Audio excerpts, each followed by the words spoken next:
7월 10일부터 국무총리가 발의한 법안이 있습니다. 그래서 교회에서 공적 예배는 새벽 예배, 수요 예배, 금요 심야 기도회, 주일 오후 예배, 주일 예배 다 포함하는 겁니다. 공적 예배 위에는 모임을 가지면 안 된다. 또 단체 식사도 안 된다.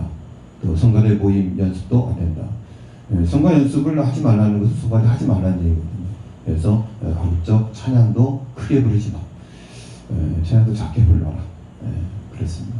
그래서 지금까지 사실은 저희 교회는 좀 그런 것과 별반, 우리 교회가 청정 지역이기 때문에 그냥 개의치 않고 예배를 다 드렸습니다. 아마도 저희 교회만큼 예배를 충실하게 드린 교회가 코로나 이후에 없었던 것으로 저는 알고 있습니다. 예배는 다 드립니다. 예배 다 드리고 제가 선거되는 집사람에게 지휘장에 이름을 했습니다. 상위에서 결정하십시오. 그랬더니 다음 주부터 선거대는 안 쓰는 걸로 그렇게 한시적으로 계속 안 쓰는 게 아니라 한시적으로 그리고 국민청원은 답변을 받을 수 있을 만큼 많은 숫자가 국민청원을 했습니다. 그래서 국가에서 별도 그 정책이 나올 때까지는 한시적으로 선거대는 쓰지 않는 걸로 그리고 점심 식사도 역시 다음 주부터 안 하는 걸로 그렇게 결정해서 진행하도록 하겠습니다. 오후 예배는 1시 40분에 모여서 찬양하고 예배 드리도록 하겠습니다. 그래서 식사를 하시고 오셔서 예배를 드리겠습니다. 수요 예배, 새벽 예배, 오후 예배, 예배를 기자들과 다 드립니다. 다 드리고 가급적 지금 빈자리가 있는데 우리 성가단에 다음 주부터는 가급적 빈자리에 한 사람씩 좀 앉을 수 있도록 좀 떨어져서 우리가 뭐 다 지킬 수 없습니다. 가급적 좀 지키는 흉내라도 내야 되지 않나 그런 생각입니다. 여기도 비어 있고요, 저기도 비어 있고 빈자리가 있습니다. 그 빈자리에 한 분씩이라도 꼭 앉아서 좀 가급적 떨어져서 예배 드리는 그런 방식으로. 사실은 시동리 같은 경우는 그런 것과 코로나19가 무관합니다만 사실은 우리 마을에서 마을 주민들하고 마스크 쓰고 생활하는 일은 거의 없지 않습니까? 그럼에도 불구하고 또 국가 정책이니까 어느 정도 우리가 따르는 신용을 해야 되지 않나. 그래서 한 주간 동안 참 고민을 많이 했습니다. 여지껏 우리 별 문제 없었는데 그냥 무시하고 계속 갈까? 그랬더니 벌금이 있대요. 300만 원. 또 이용한 사람도 벌금을 내야 된대요. 그러니까 교회만 300만 원 내는 게 아니라 여러분들도 벌금을 내야 되는 거예요. 그래서 벌금 때문은 아닙니다만 그 부분도 무시할 수가 없고 강구할 수 없어서 고민하는 끝에 그렇게 결정을 내렸습니다. 그래서 한시적으로 우리 성가대 찬양은 오늘이 이제 한시적으로는 찬양 없고요. 식사도 다음 주부터는 여러분 집에 가셔서 쌀밥 드시고 오셔서 예배 드렸으면 좋겠습니다. 집에 가서 식사하고 오신다고 오후 예배 숫자가 줄거나 그럴 거라고 생각하지 않습니다. 그래서 여러분 예배 참석할 수 있도록 하시고 우리 정강님 누님이나 김국선 누님 사실 또 내려갔다 올라오시기가 힘드시잖아요. 그래서 저분들도 빵을 사드릴까 지금 고민 중에 있습니다. 그래서 우리 어르신들은 계속 교육관에 계시다가 예배 드릴 수 있도록 좀 거리를 제가 준비하도록 하겠습니다. 그래서 어르신들은 좀 예배를 하셔서 어르신들 집에 가서도 또 걸어오기 어렵잖아요. 그런 부분들 좀 고려를 하고 생각을 해야 될 것 같습니다. 어쨌든 참 심적으로 어렵고 그런 시간들을 보내고 있습니다. 여러분 기도하시면서 잘 이겨나갈 수 있었으면 좋겠습니다. 백정호 씨가 진행하는 구물목 식당을 제가 보고 있는데요. 막창류를 이제 하는 거예요. 그러면서 팬의 양념과 양파, 야채, 막창을 잘 볶으면서 사장님에게 백정호 씨가 친절하게 설명을 하는 장면이 있습니다. 빨간 양념이 잘 배었는데 참 막창이 맛있어 보였습니다. 그런데 그릇에 세팅을 하고 바로 시크함에 들 것 같은데 다시 싱크대로 갔습니다. 백정호 씨가 다시 싱크대로 갔어요. 그리고 큰 프라이팬을 다시 씹더니 양념이 묻은 부분을 가장 먼저 씻어냈습니다. 그러면서 설명을 하는 것이죠. 웍에 프라이팬에 열기가 있을 때 씻어내면 쉬워요. 양념이 굳으면 씻어내기가 쉽지 않아요. 자, 지금 보세요. 잘 씻어지잖아요. 그리고 마른 행주로 한번 닦아주고 열기가 남아있는 불판 위에 두면 건조까지 되지요. 여러분 다 그렇게 하시죠? 저도 마찬가지예요. 프라이팬에 돼지고기를 볶고 나면 돼지고기 볶은 거기다가 물을 붓고 그 다음에 다시 끓여요. 끓여낸 다음에 바로 씻어내죠. 바로 씻어내. 그래야지 기름기와 양념이 잘 닦여 나갑니다.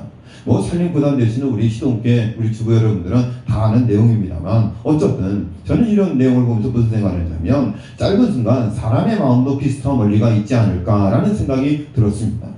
굳어질수록 나중에 떼어내려면 아프다라는 것이죠.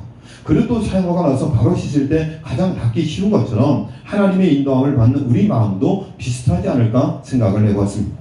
혹시나 우리의 죄와 고통의 찌꺼기가 남아있을 때 위로의 말씀과 찬양, 기도로 바로 씻어내고 닦아내야 하는데 시간이 갈수록 굳어져 갔던 경험들이 저와 여러분에게도 아마도 있을 것입니다.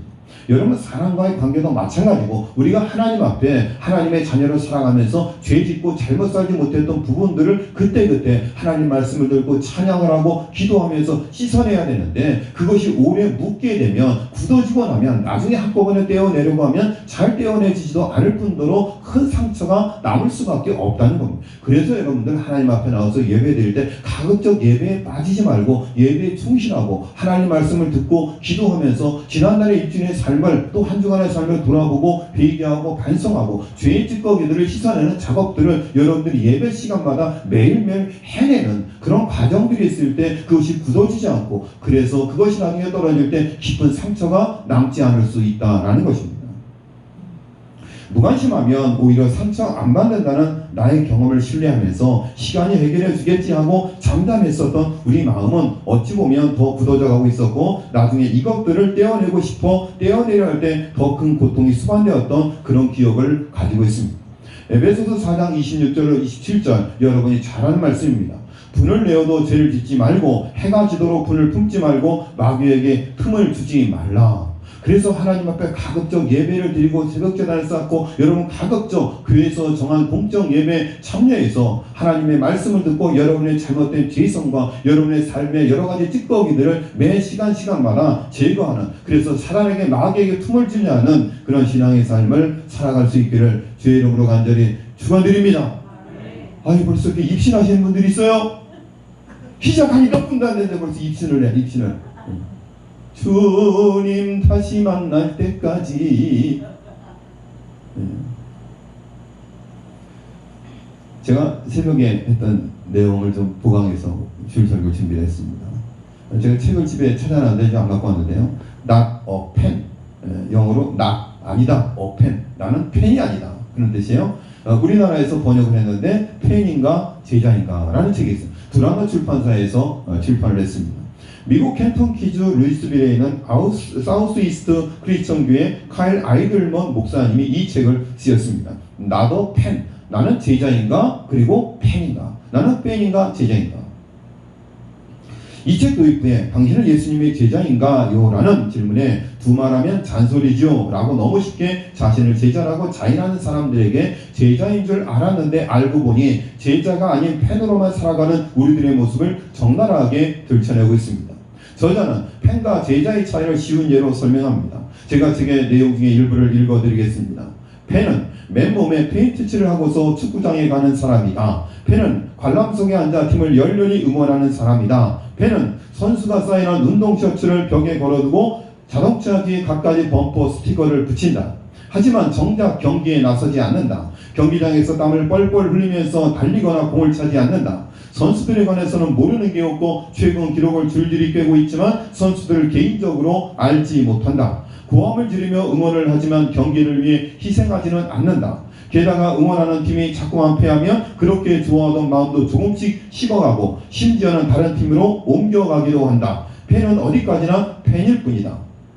또 다른 구절입니다. 연예 뉴스를 빠짐없이 보는 여자는 피플 잡지가 발간되는 날이면 득달같이 달려가 구입한다. 그녀는 최근 할리우드를 떠들썩하게 만든 여배우의 열렬한 팬이다.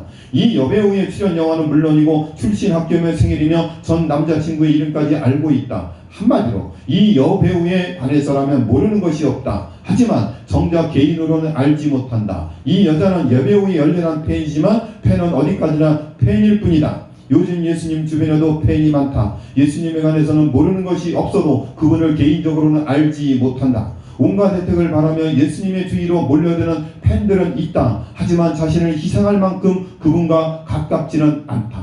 이게 책 내용이에요. 여러분은 팬입니까? 제자입니까? 여러분 팬은 그 사람에 대해서 다 예를 들어서 요즘 미스터 트롯이 정말 인기가 대단한 텔레비전만 틀면 장미로가 나오고 임영웅이 나오고 영탁이 네가 왜 거기서 나와 네가 왜 거기서 나와. 제가 영탁보다 못 부를 게 뭐가 있어요? 나갈까? 틀면 정동원. 정동원 진짜 팬 많더라. 저는요 임영웅이 처음에 딱 나와가지고 바램인가요? 그 노래를 딱 부르는데 첫 번째 곡 기억나세요? 그 노래를 딱 들으면서 제 1등이다. 저 그랬어요 안 그랬어요? 그랬잖아요. 제가 쉽게 시적인 능력이 있다니까. 제 1등을 맞췄잖아요. 제 분명히 1등 할 거다. 노래 부르는데 야 내공이 장난해. 그리고 정동원 야 정말 노래 잘하잖아. 야 보릿고개를 부르는데요 진성이 막 눈물을 줄줄줄줄 흘리잖아. 줄줄줄. 장민호가 어느 TV 프로에 나왔는데 보니까는 냉장고 문을 열어보니까 갖가지 도라지 달인물에 야 나도 트로트 가수 할 걸 그랬어. 우리 누가 뭐 저기 목사님 뭐 보호해야 된다고 도라지물 해다 주는 사람 없잖아. 그런데 보양의 도라지물에 그냥 갖가지 안에 가득가득 차 있어. 우리 집 냉장고는 텅텅텅텅 비어있는데 나도 다음번은 미스터 트롯 시즌2에 출마해야 되겠다. 물론 예선 탈락하겠지만 제가 그런 생각했습니다. 자, 그분들이 임영웅을 알아요. 임영웅의 생일도 알아요. 그리고 엄마가 운영하는 미용실도 알아요. 영탁이도 알고 장민호도 알고 동원이도 알고 다 알아요. 그런데 그들은 몰라요. 누굴 몰라요? 팬들을 몰라요. 일방적으로 좋아하는 거, 열렬히 지지하는 거. 그러나 개인적인 만남과 교제는 없다 그래요. 이런 사람을 팬이라고 해요. 그런데 교회 안에도 제자가 아니라 팬이 있다는 거. 예수님에 관해서는 잘 알아요. 그런데 예수님과 인격적으로 만남이 없어. 예수님과 교제가 없어. 예수님과 만남이 없어. 이런 사람들을 팬이라고 해요. 바라기는 우리 기독교회는 단 한 분도 팬이 아니라 모두 제자인 줄로 믿습니다. 여러분 제자의 삶은 팬과는 달라야 돼요. 오늘 설교의 핵심적인 내용이 그거예요. 여러분 팬으로 살겠습니까? 제자로 살겠습니까? 오늘 본문을 보면 예수님이 행하신 기적의 소문을 듣게 된 수많은 팬들이 몰려왔습니다.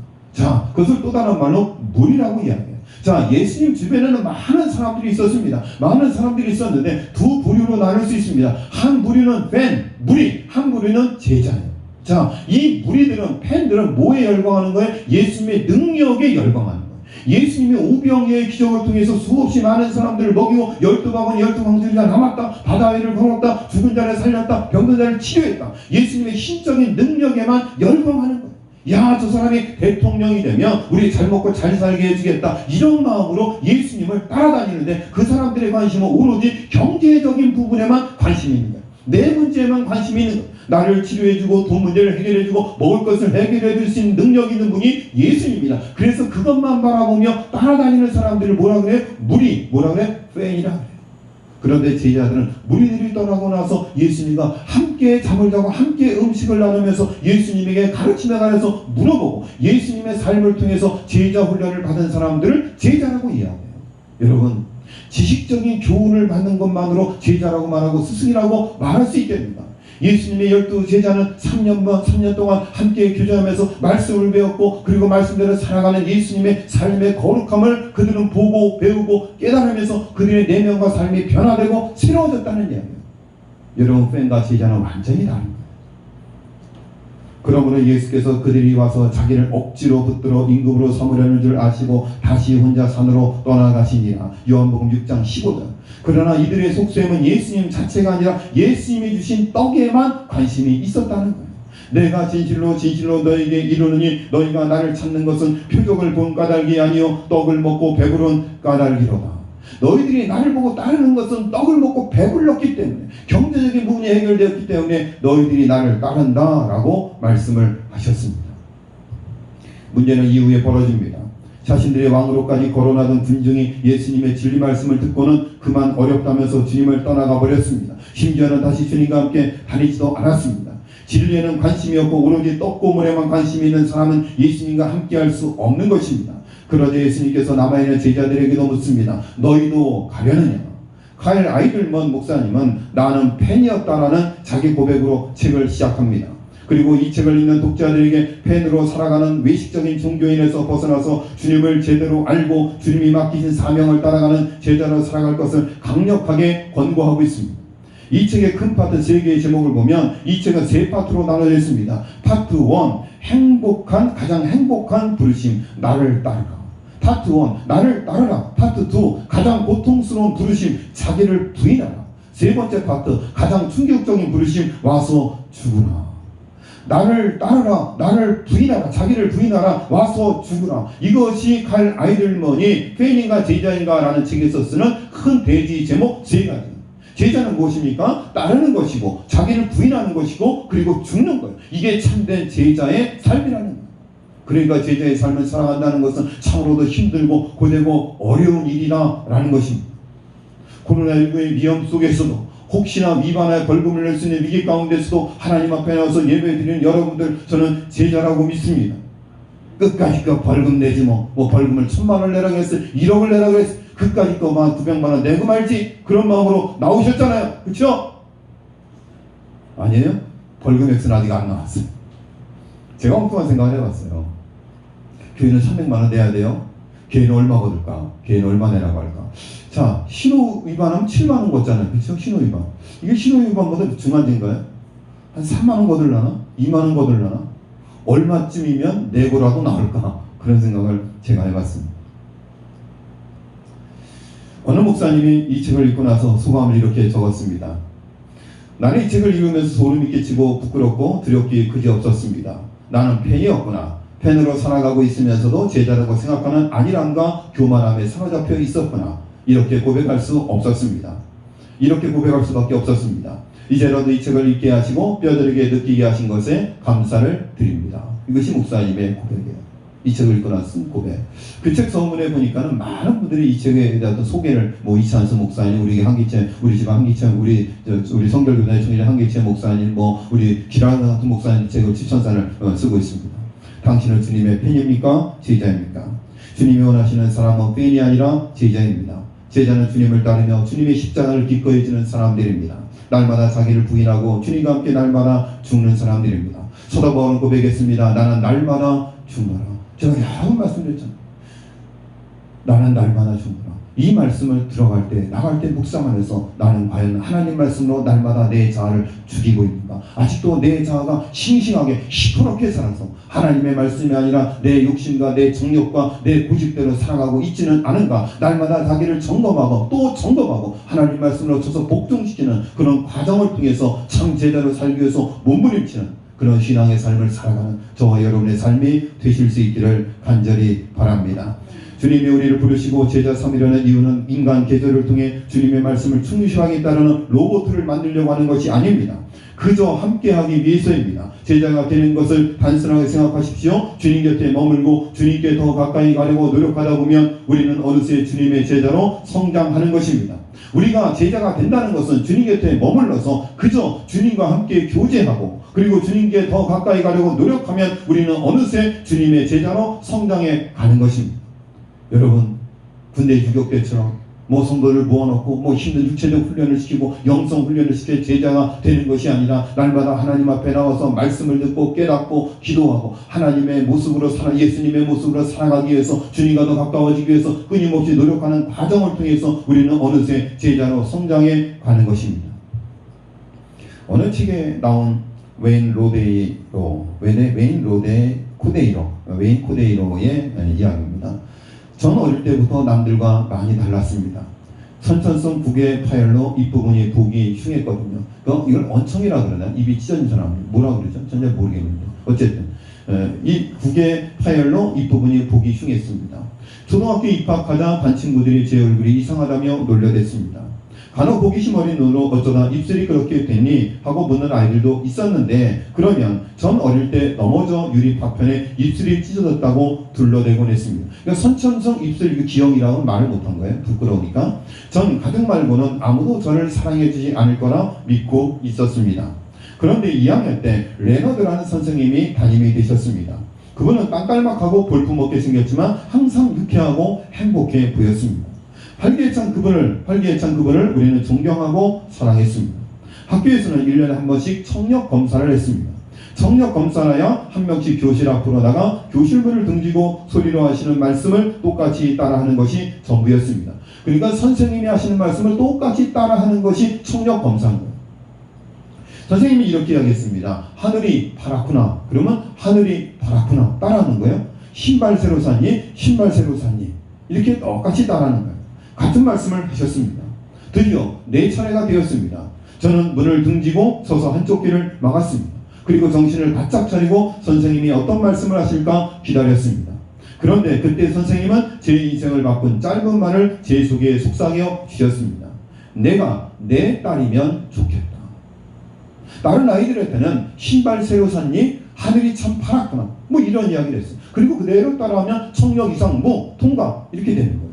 그런데 입이 찢어지고 국의 파열로 선척성 장애를 갖고 있고 그것 때문에 사람들은 나를 사랑하지 않아 늘 자괴감에 빠져있고 열등감에 빠져있던 이 어린 소녀에게 선생님은 청력검사 시간에 뭐라 그랬어요? 내가 내 딸이면 좋겠다. 어떻게 해야 돼요? 따라해야 돼요. 전 어떻게 해야 할지 몰랐습니다. 잠시 후 저는 그 말을 따라해보려고 했습니다. 그러나 말 대신 울음이 터져나왔습니다. 제가 그느끼자 선생님은 그 말을 한 번 더 이야기해 주셨습니다. 그날 저는 제 인생에서 가장 큰 전환점을 통과했습니다. 웨인 코데리오의 꿈을 키워주는 사람 중에서 이 사람의 실제 자신이 경험했던 이야기를 책에 이렇게 기술하고 있습니다. 내가 내 딸이면 좋겠다. 자신의 외모 때문에 상처받고 자신의 외모 때문에 따돌림 나오고 늘 자존심이 없고 자존심이 상하고 깊은 상처 가운데 살아왔던 그 어린 소녀에게 내가 내 딸이면 좋겠다는 이 선생님의 두 번에 반복된 이 말이 이 소녀의 인생을 완전히 바꾸어 놓았다는 이야기입니다. 하나님은 우리에게 계속해서 말씀하십니다. 너는 나의 아들이라 너는 내 딸이라. 우리가 이 땅을 살아가면서 다른 사람들보다 많이 못 배운 거, 많이 가지지 못한 거, 외모의 추악함 이런 것들 때문에 열등감을 가지고 있다면 오늘 이 시간 하나님이 여러분의 귓가에 대고 외치는 속삭이는 소리를 들을 수 있기를 바랍니다. 너는 나의 아들이라 너는 내 딸이라 너는 내 사랑하는 아들이라 내가 너를 사랑한다. 이 하나님의 음성이 여러분에게 힘이 되고 능력이 되고 여러분의 자존심을 회복시켜 줄 수 있는 능력의 말씀이 될 줄로 믿습니다. 저는 하나님의 음성을 여러분이 듣기를 원합니다. 코로나19로 힘든 시기 분주하게 일하며 우리는 뭔가 성과가 있어야 주님이 사랑한다고 생각하지만 주님은 철저히 우리의 마음을 원하십니다. 여러분, 내가 무엇을 해드려야지 하나님이 나를 사랑한다 라는 생각을 하지 말라는 이야기예요. 우리가 뭘 해드릴 수 있겠습니까? 하나님이 무엇이 부족합니까? 우리가 찬양하며 봉사하여 그것이 하나님께 무엇을 해드리는 것일까요? 그렇지 않아요. 하나님 앞에 남아서 그저 사모하는 마음으로 예배 드리기를 하나님께서는 원하십니다. 우리의 마음을 원하시는 것, 우리의 물질과 우리의 행동과 우리의 행위와 우리의 업적을 원하는 것이 아니라 우리의 마음을 주님께서는 원하시고 있다는 것입니다. 우리는 그분을 위해서 일하느라 바쁘지만 하나님은 우리가 그분께 기대어 있기를 원하십니다. 하나님은 자신을 보여주고 우리와 함께 있고 싶어 하십니다. 오늘 주님이 말씀하십니다. 여러분의 이런 하나님의 사랑에 참 제자의 헌신된 삶으로 보답해야 할 줄로 믿습니다. 너는 내 사랑하는 아들이라 내가 너를 사랑한다.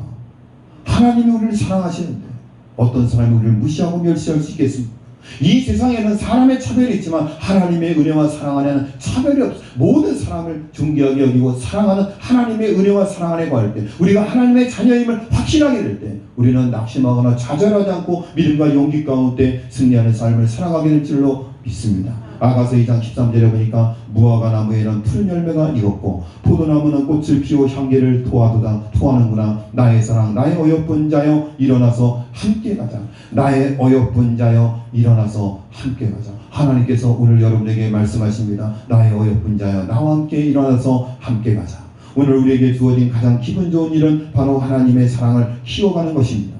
기독교의 모든 성도가 오직 주님만 사랑하고 자기 십자가를 지고 자기 소유를 다 버리고 길이요 진리요 생명 되신 예수 그리스도 우리 주님만을 따라가는 제자 중에 제자의 길을 걸어갈 수 있기를 주의 이름으로 간절히 축원드립니다. 사랑과 은혜가 많으신 하나님 아버지, 우리 모든 신옥교의 성도님들 주님의 팬이 아니라 주님의 참 제자가 되게 하여 주시옵소서. 감정의 열기를 따라 머리가 뜨거워지는 열광적 팬이 아니라 주님이 지라하신 십자가를 짊어지고 주님이 오라 하시는 그 길을 걷는 제자가 되게 하여 주시옵소서. 예수님의 이름으로 기도드렸습니다. 아멘.